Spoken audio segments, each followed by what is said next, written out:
Hey everyone, and welcome to this week's episode of Peanut City Police Podcast. This week we are joined by retired Lieutenant Troy Shelton, and he's here to talk with us today about holiday travel and driving safety. So Shelton, the next few weeks are some of the busiest traveling times of the year. So can you start just by giving us some traveling tips and ways to keep the drivers safe on the roadways? Well, one is planning. You really want to plan your route and leave on time. Speeding will really not get you there no earlier. Studies have found out that if you're making a 30-mile trip somewhere and you're going above 10 miles above the speed limit, you're only going to get there maybe about 3 to 5 minutes earlier. So just take your time, go with the flow. Know that we're going to be out there. And when I mean we, I'm talking about law enforcement. Law enforcement will be out there. Okay, so especially with New Year's Eve coming up, can you talk about drinking and driving and DUIs and just how serious those two things can really be? DUIs and DUID, we don't want to forget the people on the influence of drugs as well. DUIs and DUIDs kill over 10,000 people a year across this country. That is a very staggering number. We have too many resources out here. We have Lyft, we have Uber. You can always phone a friend, phone a family member. There's just, if you're planning on taking in any libations, have common sense enough to know that you're going to need a ride home. And that's the simplest way I can put it. If you're going to drink, don't drive. Buzz, as people getting on what they call that getting buzzed, that's just as dangerous as well, because a lot of people don't know their real limitations. It's not how drunk you are, it's how impaired you are. And impaired driving leads to killing. We all have family members, as well as ourselves, driving out there. I have nieces, nephews, I have brothers, sisters, I got cousins, adults and kids that share the road. And I think it's just totally irresponsible when a person partakes in a drink and risks the lives of others. If you don't care about yourself, at least care about the others that share the road with you. And one thing about us on DUI enforcement, it's zero tolerance. If you're found to be impaired driving, there is no choice, you are going to jail. And when the end result in that, besides a Class 1 misdemeanor on your permanent criminal history record, is lawyer fees, which you're going to be paying a staggering amount, average at least $5,000 for court representation. You're going to lose your license for a year. You may have to get a restrictive license, and if you refuse any of the breath or the blood or both, you're talking about an additional charge of refusal, which can result in an additional loss of your license for another year. All of that when you could pay, the $20 to $50 for an Uber or a Lyft home. That always seems like the smarter way to go, right? It does. And believe it or not, 41% of all fatalities during the weekday are DUI related. On the weekends, it boosts up to about 54% on the weekends. Yeah, staggering numbers when it's easily avoidable, especially these days, all the resources like you mentioned. Yes. And you mentioned DUI patrol and you being out there along with a lot of other Suffolk police officers. So take us through your perspective as a police officer when you see unsafe driving happen, whether it's speeding or you think someone is impaired or any sort of unsafe habit that they're doing. Can you tell us why it is so important for you to try and make that stop and corrective action to the driver? Well, the taxpayers, first of all, pay us to do a job. And law enforcement just doesn't handle homicides and address domestic assaults. We enforce all spectrums of the ladder. And many of those spectrums fall under traffic enforcement.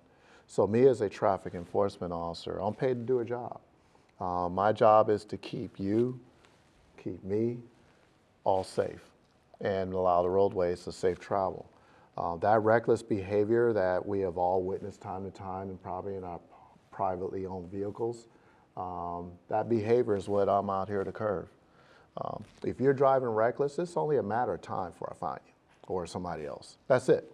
You're going to get caught, and if the speed is out of hand, it's going to probably cost you your license if convicted, and it's going to probably cost you some time away from home, depending on what the circumstances are. So that's what we're out there to do. So, and keep in mind, all of us do not operate in marked police cars. My persons, I work, when I'm doing traffic enforcement, I work very tactfully, and I like to hide. When you see me, it is too late. Wow. Okay. So distractions have become one of the most common reasons for traffic accidents over the last several years. Can you talk about those distractions and how we all need to know how to minimize them? Yes, the biggest distraction, as we all can guess, is cell phones. That is probably the biggest one. The one that comes in behind it after that is usually adjusting the vehicle's audio system or looking for a station or something like that. But when you pick up a cell phone and you're going 60 miles an hour, looking at your cell phone briefly and then looking back up, you have already passed about 20, 30 feet at least. Not having your eyes on the road. That's a long way. That's a long way of travel, and probably more than that depending on the speed. But distracted driving, a lot of people don't know, it is 3 demerit points against your license. So if you get caught holding that cell phone in any kind of way, holding that cell phone, it can cost you 3 demerit points should you become convicted. Now, the only exception is public safety and the performance of their official duties. That is the only exception, but other than that, put the phone down. Most of our cars nowadays have Bluetooth. You know, this easy to hook up. If anybody don't know how to hook up a Bluetooth, swing by the police station, I'll teach you how to hook it up. All right, and that way it allows you to put your cell phone down, keep your eyes on the road, and to operate or answer a call if you need to. But once you take your eyes off the road, I compare it pretty much as close to or as even as drunk driving, because your eyes are not really on the road. And that is a primary stop in Virginia. So if you're caught on your cell phone, that is not a secondary violation. You can be stopped and cited right there. And that is one of the ones I usually don't give a warning on. If I observe it as a traffic officer, it is pretty much going to be a summons.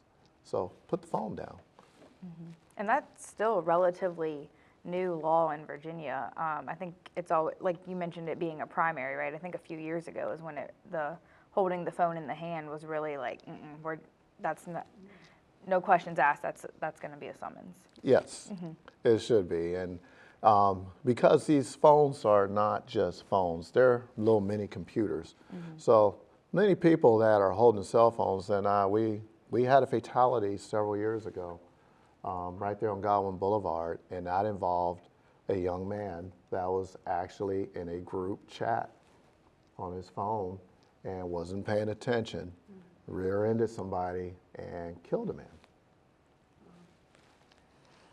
And kind of going along with that, Virginia is also now a slow down, move over state. So can you talk about that law and why it's so important for drivers to abide by it? Absolutely. I know when I'm out there doing traffic enforcement, I notice one thing is that there's an alarming number of motorists that actually don't move over, and when they could. So Virginia law says it's not just for police officers, it's for fire, EMS, and tow trucks. And now they have included disabled motorists that are on the side of the road with their cars on flash or their hazard lights on. So when you see any of those lights up ahead of you, you have to move over if there is more than one lane going the same direction. I have to stress that. If it's a 2-lane road going opposite directions, you can't move into the opposing lane. Now, if you cannot move over, you have to slow down considerably and proceed with caution. And that's the way that you're supposed to do that. Now, here's the other thing. It's not just as easy as receiving a court date and going to court when you violate that law. You have to actually be arraigned. It is a misdemeanor crime for failure not to move over for any public safety, tow trucks, or car with their hazards on.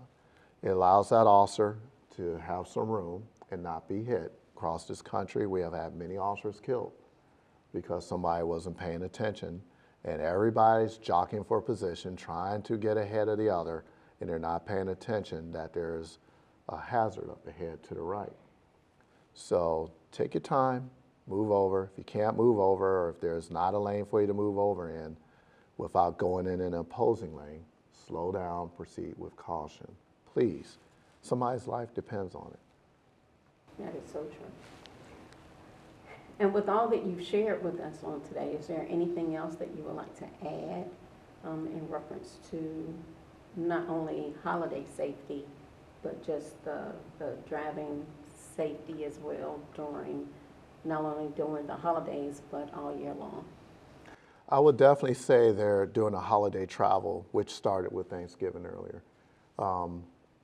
There is severe traffic congestion out there. Even if you get around another car, there's going to be another car up ahead of you. Plan ahead, plan for delays, take your time. The one thing I want everybody to know about, we're going to be out there. And we're going to be out there strong to make sure we keep people safe and slow them down. Speed kills. Speed kills just as much as DUIs. And the faster the car goes, when you reach a certain speed, you're no longer in control of the car. The car is controlling you. So you got to slow down. Now, I mentioned we'll be out there, and DUIs, DUIDs, I'm going to tell you right now, that's zero tolerance. Don't do it. Don't do it. Find your ride if you plan on drinking. Get somebody to pick you up. And they have so many services out there to come get you if you find yourself drinking when you get there. Make sure the designated driver isn't drinking. All right? You don't want to get in the car with a drunk. I give everybody this challenge here. If you see an airline pilot that was sitting at a bar boozing it up and then you get ready to board that airplane, are you still flying on it? Would you? Yeah. Would you? No. So that same trust, when we get on the road, we're trusting that every driver is driving out there sober. So we depend on everybody. We will not just be enforcing speeding and DUIDs. We enforce all the other laws. Please make sure your car is safe to drive and not a defective vehicle. The one thing that we've been addressing quite a bit here lately is the expired tags, the expired inspections. We've been addressing tinted windows. A lot of people are under the misconception that they cannot be pulled over for state inspections and expired plates. And yes, beyond a certain time, that can go from a secondary to a primary. And tinted windows are still illegal, and they're hazardous. So, you know, just, you got to see the road. And at nighttime, especially in rural areas in Suffolk, which we have here, it becomes really a challenge to see out of a tinted window, especially if you're making a turn and there's a pedestrian there you don't see. You can run right over them. So the whole goal, the end game of all this is to make sure that you return home the same way you left, in one piece, without any hospital stay or without going 6 feet under the ground. If you get stopped by us and you're DUI, consider yourself lucky, because you could have went out there and killed someone else, or you could have killed yourself. Only the lucky ones are arrested. And I think that's a great ending point there too, because a lot of people could look at this and be like, you're just trying to give someone a ticket, you're trying to make someone have a bad day, when in reality you're just trying to keep not only them, but everyone else in Suffolk safe. So I think that's a really great driving home point there. So Officer Shelton, thank you for joining us today. We really appreciate it. I hope everyone can kind of take something away from this today. And thank you everyone for watching, and we will be back next Friday with another episode. All right.